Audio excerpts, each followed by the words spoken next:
Okay, so hi everyone. So thanks for coming. So before starting, I just wanted to do a little bit of introduction to what why we are here. So if you may not know, we are spending a full week in Wrocław to work on different Vue projects, like the dev tools and the CLI, ESLint plugin, and other things. So this is what we call the first Vue sprint, and it was fully funded by the Open Collective. So you can go to opencollective.com/Vue.js, and you can contribute as well. So we can do more of those. And yeah, it's a great way for us to gather in some place and work more efficiently, because we are in the same room. So it makes things easier, and we made a lot of progress this week. So maybe later during the meetup we will maybe explain a bit what we did during this week. So yeah. So thanks to the Open Collective backers for this. And you can also thank them, because that's why we are here, to give you this meetup.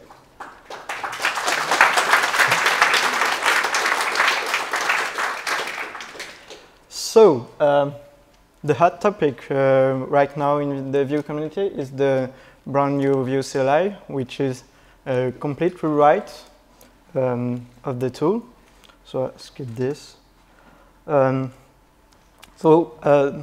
The first thing is we changed the name of the package. So if you're confused that you can't upgrade to the new Vue CLI, this is because previously it was Vue-CLI, and now it's using the scope notation of the package on npm. So it's @Vue/CLI. So this is a complete rewrite of the tool. So previously it was mainly a scaffolding tool that allowed you to generate new Vue projects very quickly. It has many new commands and many new features, and compared to the previous one, it's the previous one has 5% of the number of features than compared to the new CLI. So it's completely different. And when you use it, it's also very different. So you have to to get used to a new workflow. It's not just using Vue in it and then you are using standard yarn script and yarn install and everything. You can still use those, but there is a new workflow. So you create an app, and then you can still use Vue CLI to do things, so it's very different. And the API for community authors is also completely different. So basically, maybe the renaming of the package is quite justified, because it's really a completely new tool. The good news is we didn't do this just for fun. We have a lot of reasons, and most of them are I think all of them are good for you. The first thing is you have way more choices when you create a project with the Vue CLI.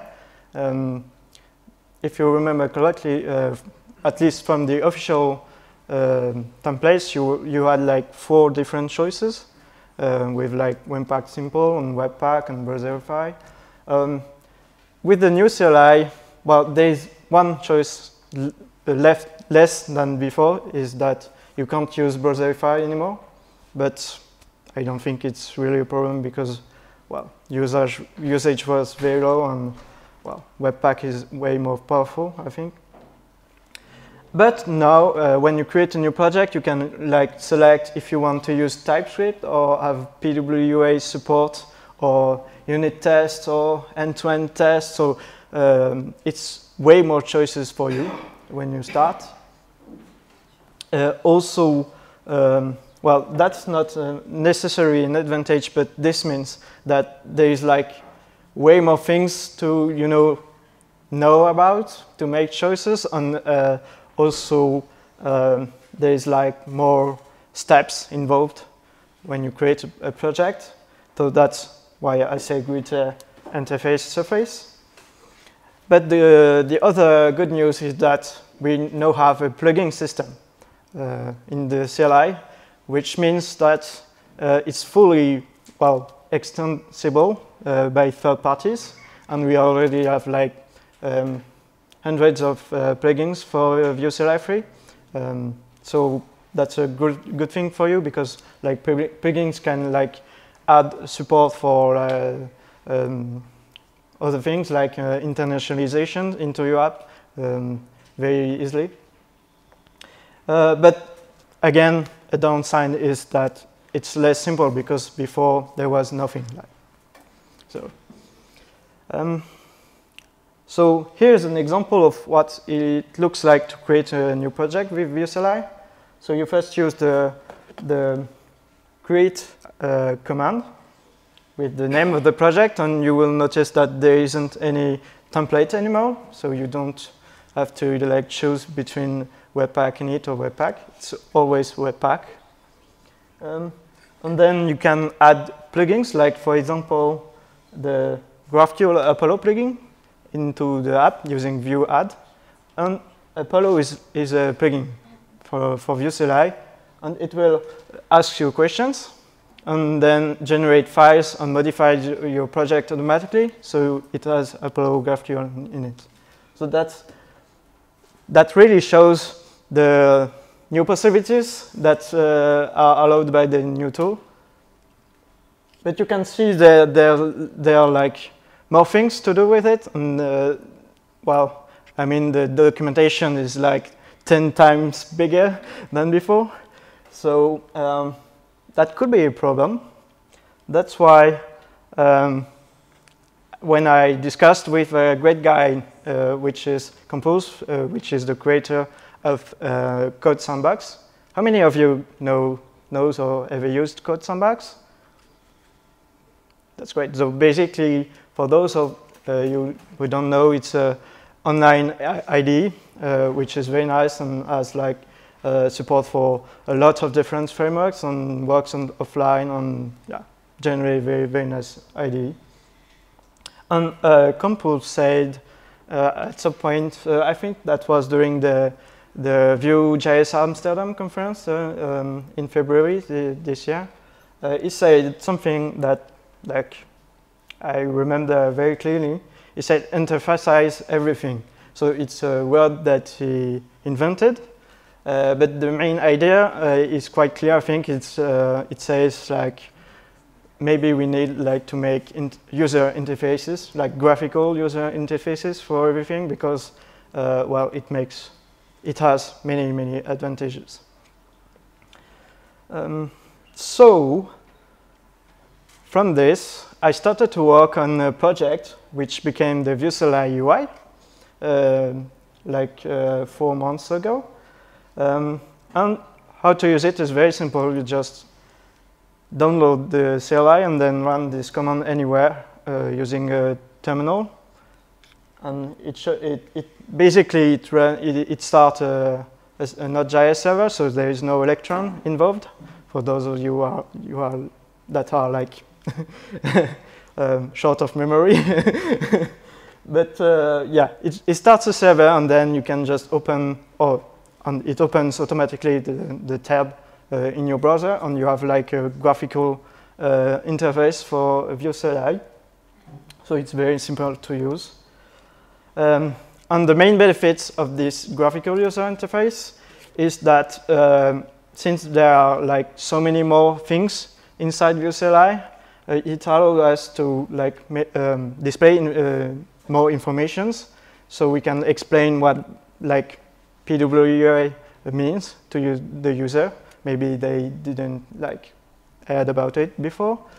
We can also like display explanation depending on the context. Like if we are on the preset page, we can explain what the preset is. So maybe those of you that never like used the new CLI before, you don't know what a preset is, basically. So the UI is here to tell you what it is and give you more information. Also, we can like put links to documentation. So for example, back to the PWA item, I can also put a link to the documentation that like opens a new tab, and then you are on the right place and you can find more information about that. So that's a great way to reduce the complexity and improve the accessibility of the tool, I think. And then the other very important part is discoverability, because in a terminal, like, you need to know everything you want to type in the terminal.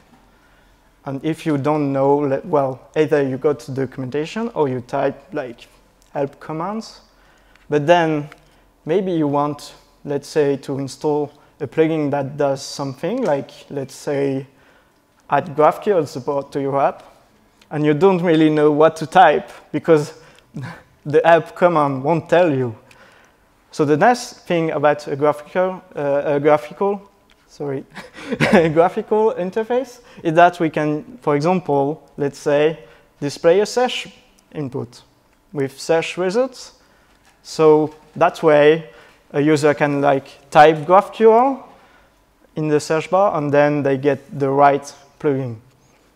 For example, if you type in the terminal, you type Vue add GraphQL, it won't work because there is no plugin named Vue CLI plugin GraphQL, but there is one called Apollo, so you had to know that you need to type Apollo instead.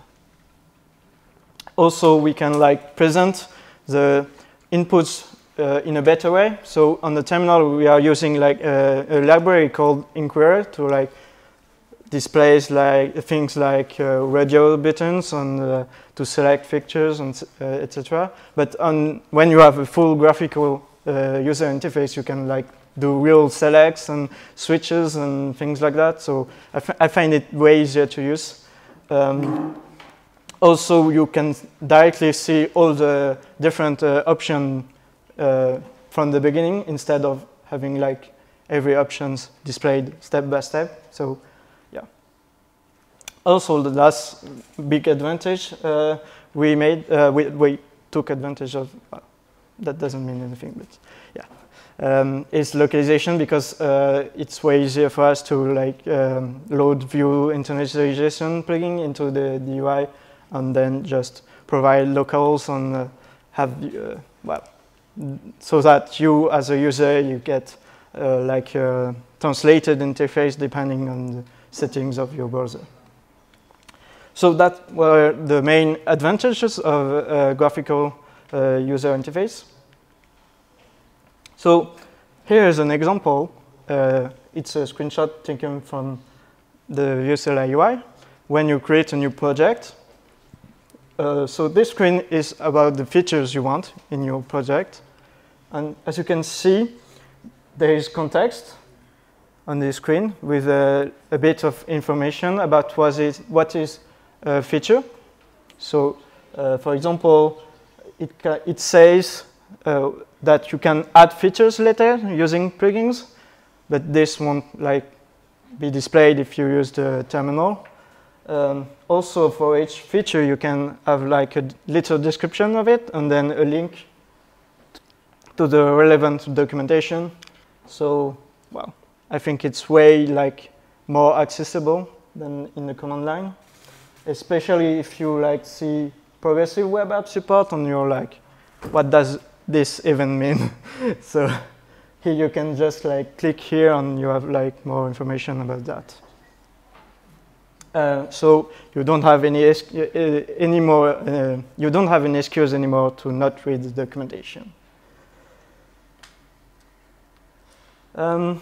Also, the plugin system in Vue CLI has a UI part, which means that you can extend the CLI UI with your own plugins. So you can, like, for example, load your own components into the UI. So Well, this is it's an example of a configuration screen, which was created by Casupon for the localization plugin for Vue CLI. So it added a configuration screen, but we'll see later what is a configuration screen. But yeah, it's just to show you that a plugin can like add new things into the UI. Also, I'm not sure if it's after. Oh yeah. So I talked about plugins, but I skipped this because it would be too long. But basically, you can add plugins using this search screen. So if you type GraphQL, for example, it will like show you and highlight the right plugin you are looking for.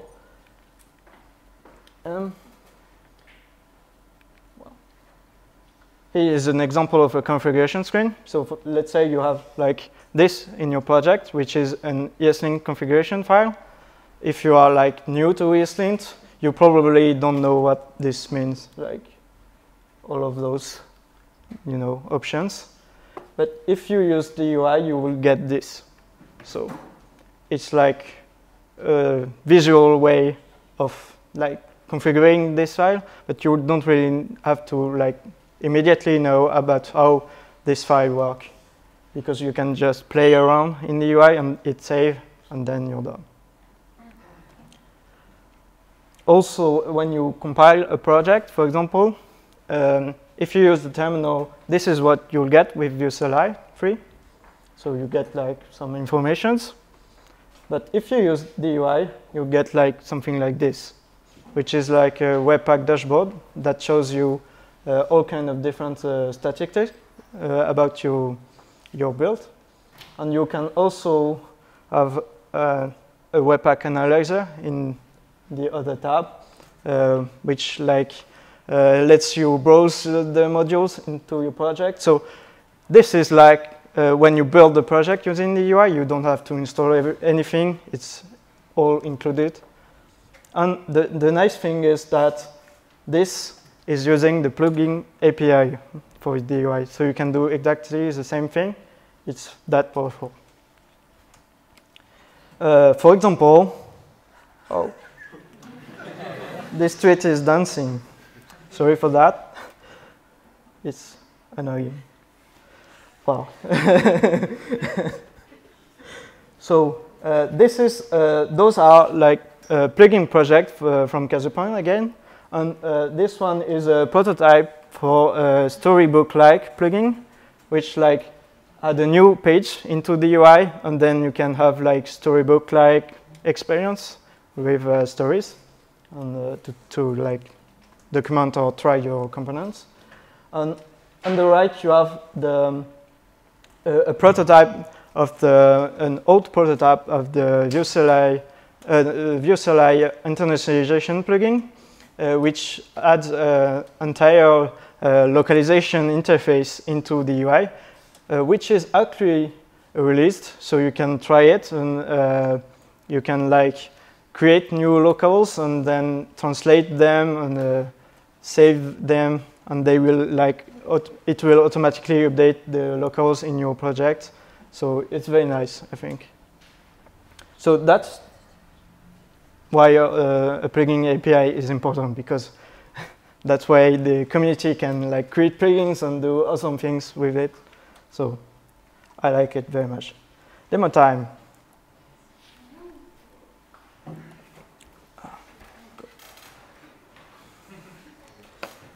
So I may have a terminal somewhere here. So if you run if you run Vue help using the new Vue CLI, you'll see, oh, maybe I can like make this bigger. Okay. Maybe it's not that good.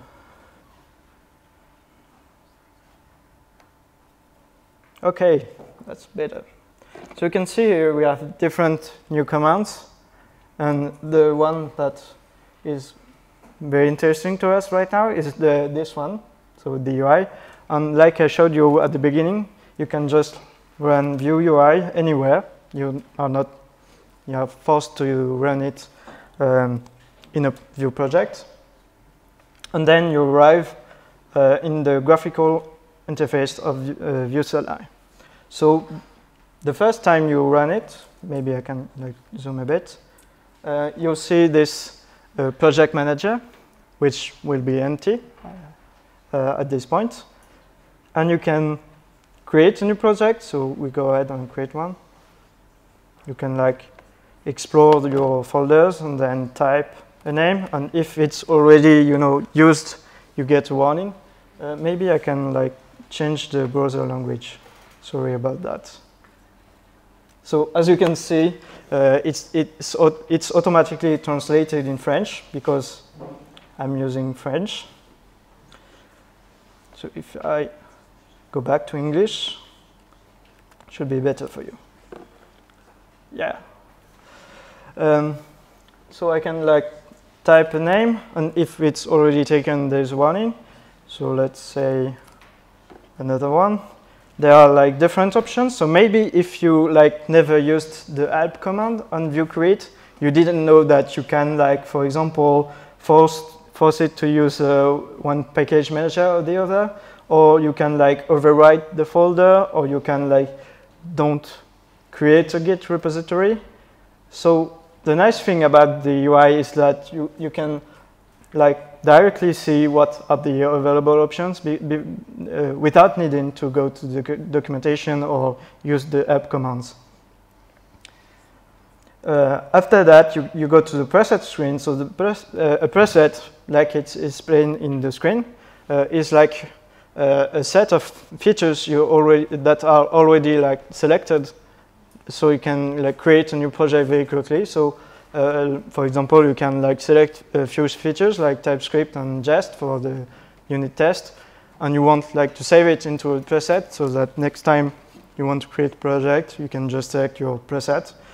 You can also share presets online, so you can put a preset on a GitHub repository, for example, and then you can fetch it when creating the project. So here are some presets I already created. There is a default preset by default with Babel and ESLint with the standard ESLint config. You can manually select features, or you can enter GitHub path and fetch a preset directly from GitHub, for example. So we will go with manual.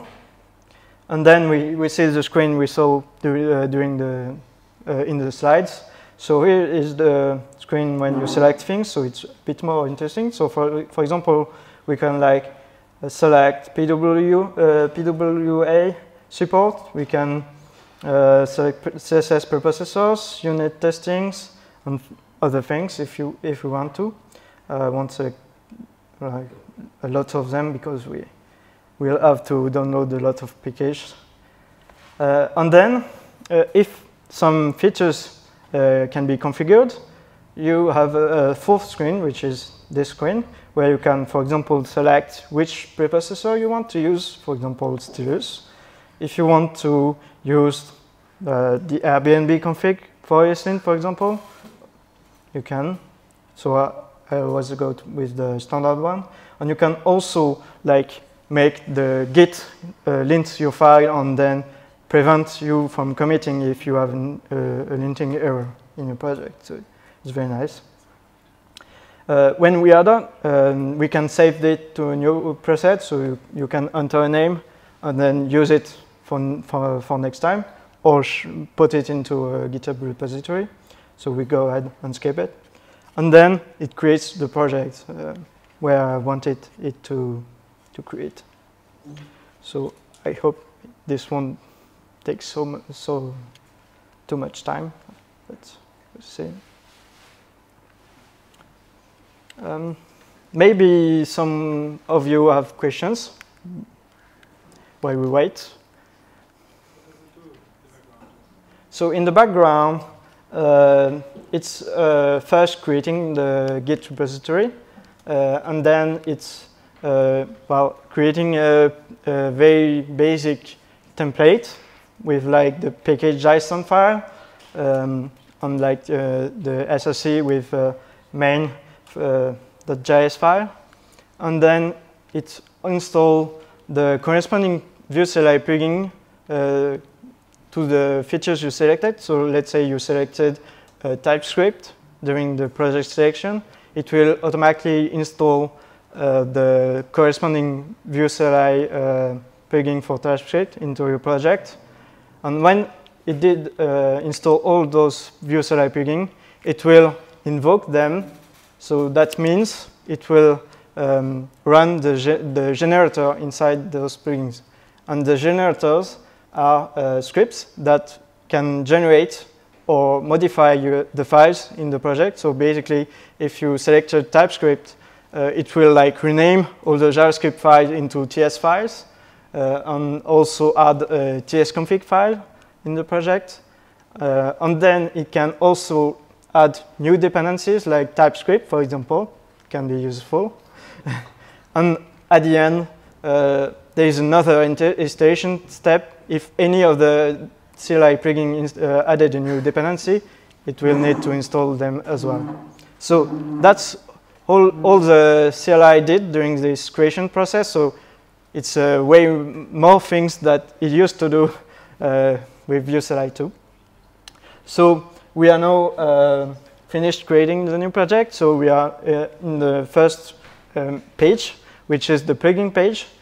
So Vue CLI plugin is an NPM package that either has a scope and Vue CLI plugin in its name, or just Vue CLI plugin, except for the built-in ones which are like the Vue scope and CLI. So we don't like repeat views, Vue at Vue/Vue CLI plugin. So we just put the CLI.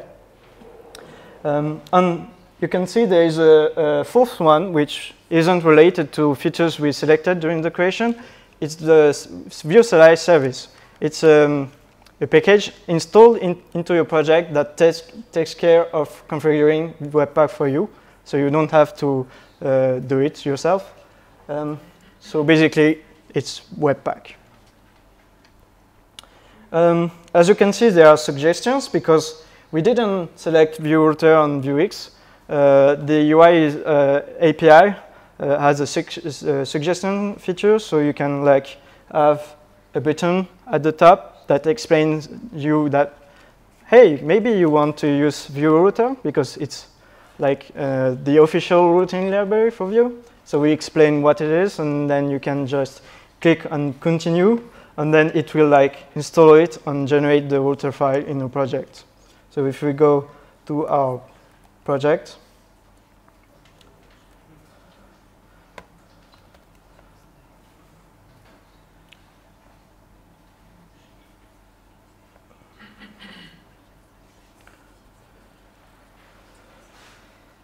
we will see that, well, maybe it didn't work. So this is how a Vue CLI free project looks like. So it generated a bunch of files for you. So it does still scaffold projects for you very quickly. But then my suggestion didn't work. So,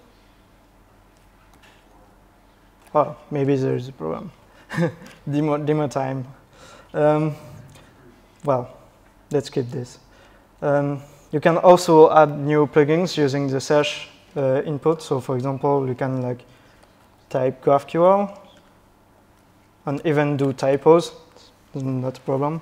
And you will see like there is the Vue CLI plugin Apollo, which is available. So you can install it. So this will just do like npm install or yarn add for you. And when it's done, depending on the plugin, it can show you a configuration screen. So it can ask you a few questions to tailor the experience. So here you can see we can like add example codes in the app. and we can also add a GraphQL server. So it becomes a full stack GraphQL app. So I'll go over this very quickly because that's not the main topic, but yeah, it can ask you questions. And now it's invoking the plugins, so it's running the generators and, you know, adding files to your project and modifying the main file, for example. And then it's installed, hopefully, and you can see that the file was modified in your project for you automatically. So you can see with the Git getter on the left that it added this line to include your upload. It also added the provided option that allows upload to be injected in all your components, and it also added all those files, and those files are like examples, queries, an entire Apollo GraphQL server ready to use, and many other files. And it also changed the configuration for ESLint, for example. So if I go to the ESLint configuration, it was changed automatically. So now your project is like having GraphQL support even after creation. So you don't need to have a GraphQL template right from the beginning. You can install a plugin afterwards and then have support for new things into your app. Then you can also manage classical dependencies in the project. So you can see every packages that are in this project. So you have the main dependencies and the development dependencies. You can add new ones with the same experience with the search bar. And you can also update them and uninstall them. So you don't really know. You don't really need the terminal for this. One of the most interesting parts is the configuration page. So this allows you to configure parts of your project without even opening any documentation or even knowing about how the Vue config file works.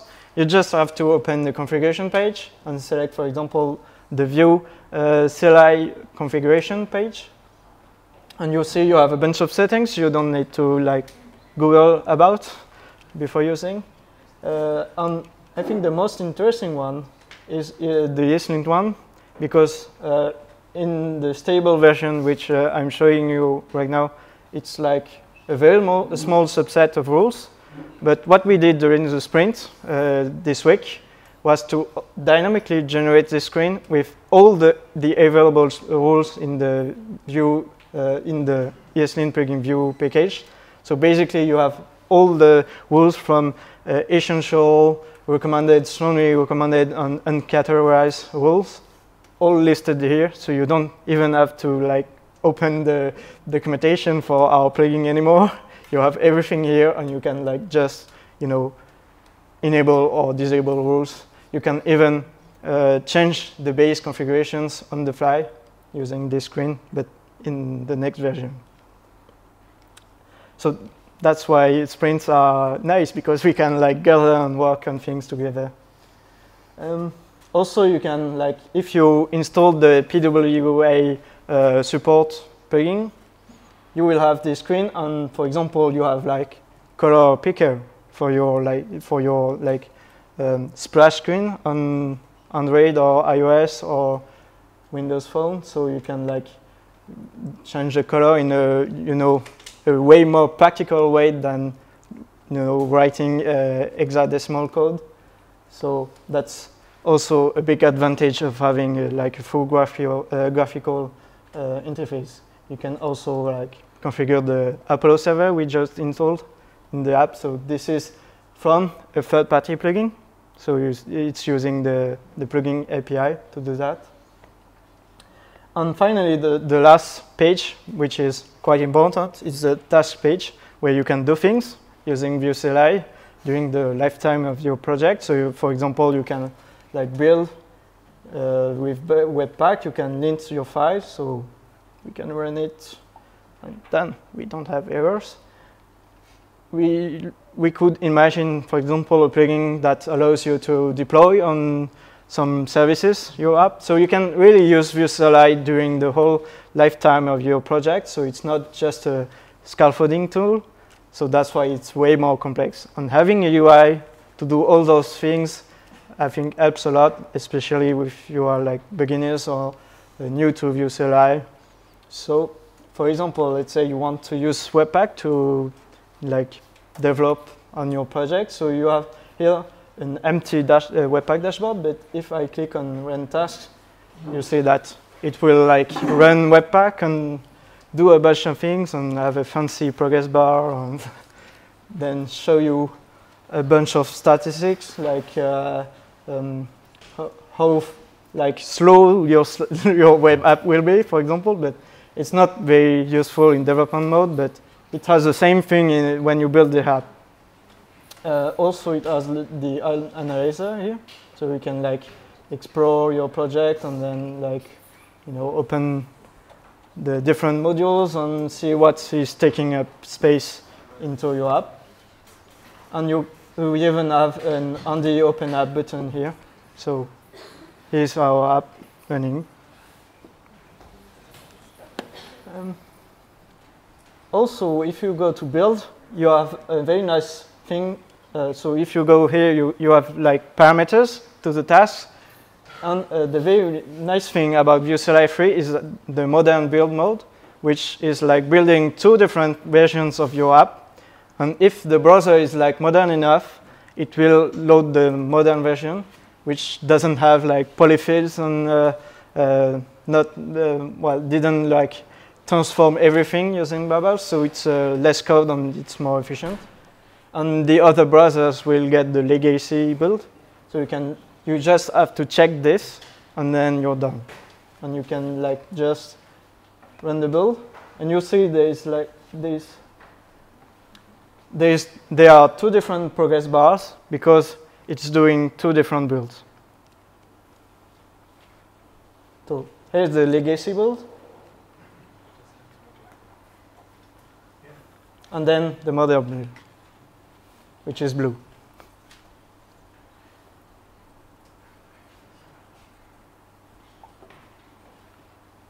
And then you have like real stats. Well, not real because it's an empty app. And you see maybe it doesn't make a lot of difference because there is no code in it. But when you add like things like promises and other stuff which isn't supported in old browser, you will see like the difference is much bigger. Also, you can change what type of stats is showing. Like this is, for example, compressed sources. But yeah. So I think we made a nice tour of the CLI UI. So if you have like questions, yeah. Are there any questions? Oh.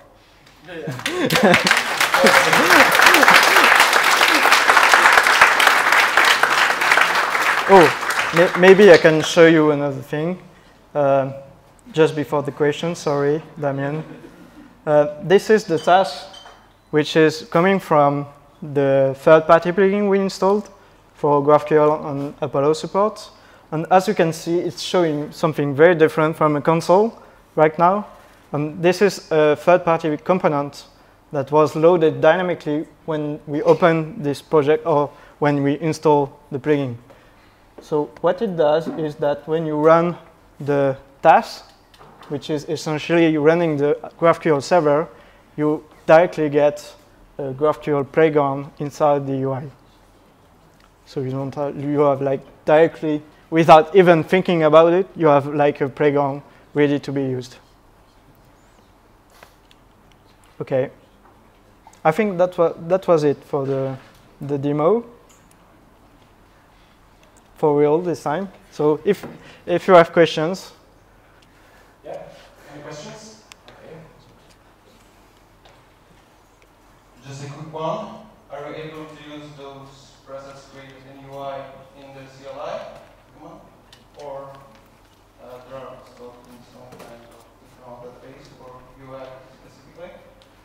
No, everything I showed is like Vue CLI stuff. It's just enhanced by the UI. So everything I showed you is like as equivalent in the terminal. So if you don't like UIs and things like that, you can just use the terminal. But for beginners, they don't have like less things. In fact, they have more things because they have like the Webpack dashboard you don't have in the terminal. So yeah. Okay. Any other questions? Questions? Oh. Guillaume, will there be Polish version of Vue CLI? Maybe we can check, because actually the way it works is that it's automatically loading the corresponding package on npm from the language of your server, so you don't have to install a local, or you don't have to update it. So we can just check if Vue CLI local PL, I think.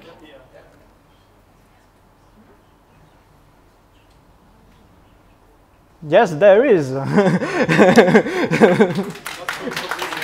Not fully completed yet, but there's one. Okay, do we have more questions? Not anyone? No more questions? Oh. Just more meetup question. How long did it take you to create this, and how many people worked on it? Sorry, I didn't understand. How long did you need to create this? Oh, UI, and how many people worked on it? the CLI UI 3 was made by, in most part by Ivan, since like the end of last year. So it has been like a long project for us. And I worked on the UI since like 4 months ago, and I worked on it like during 3 months on free time. But yeah, if we don't count bug fixing and during the different releases of the beta and release candidate versions of the Vue CLI. So yeah, I would say 3 months. In spare time. Yeah, in spare time. Guillaume, if you would like to support you, there has a Patreon. Yeah, I have. So if you like what I do, and if you like the Vue Dev Tools as well, because I'm also the maintainer of the Vue Dev Tools. Maybe the first one saw me developing on the Dev Tools when we were like preparing the meetup. You are very, very welcome to like just visit my Patreon page, and well, maybe you can like become a patron and help me like have more time to work on person's projects. So I started beginning last month. I started shrinking my full-time job, so I know part-time job a bit, so I get a bit more time, like tiny little time more to work on those projects.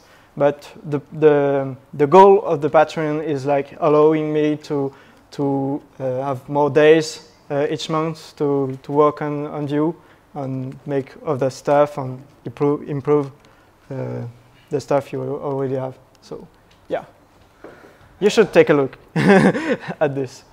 I have one more question. It's about the Patreon, actually. So if people are not only interested in supporting your open source work, but also want to see more adorable cat pictures, yeah, is there a Patreon level that will allow them to see some adorable cat pictures? Actually, there is.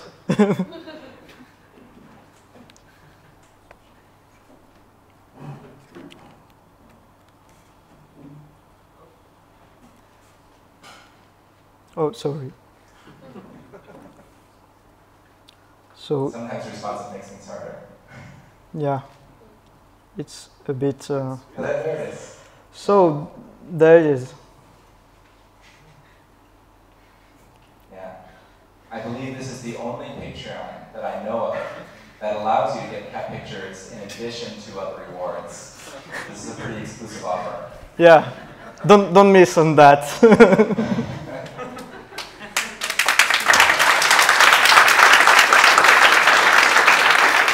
Thank you. So you can find me on Twitter if you want to know more and follow me. So it's Acryum, A-K-R-U-Y-U-M. And by the way, I also wrote a book last year, so if you are interested in learning Vue with more practical projects to build, well, you can also give it a try. So I think that's it. Yeah, thank you.